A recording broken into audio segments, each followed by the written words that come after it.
ఇక్కడ చూడగా ఈమె ఏది ఎవరో కాదు, కర్ణాటక రాజ్యం పావుల పట్టుమేలి శీలం చిన్నారెడ్డి భార్య, పరమ పతివ్రత, మహాసాధ్యమైనటువంటి శీలం కొండమ్మ. అవురా, ఈమెకి ఏమి తక్కువై నా కథకు కొలికొచ్చింది, ఏమి ఇబ్బంది కలిగి నా కోరి కొలికొచ్చింది, ఏమి కోరి నా కథకు కొలికొచ్చిందో ఒకసారి విచారించదు. అమ్మ భక్తురాలా,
నీ పాపడ పట్టణలు నీకు ధనమున్నది, ధాన్యమున్నది, రాజ్యమున్నది, రొక్కమున్నది, సకల సంపదలు, అష్ట ఐశ్వర్యములు, ధనకనక వస్తువులు ఎన్నో ఉన్నాయి.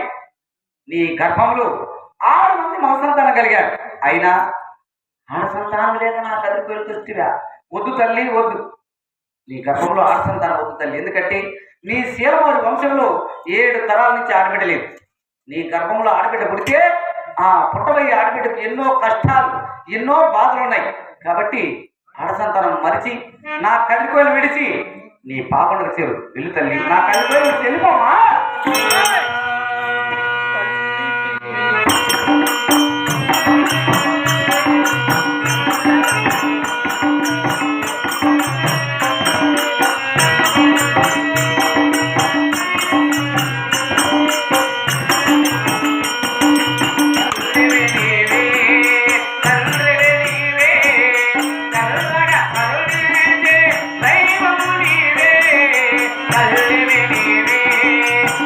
Hare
ఆహా ఏమి భక్తి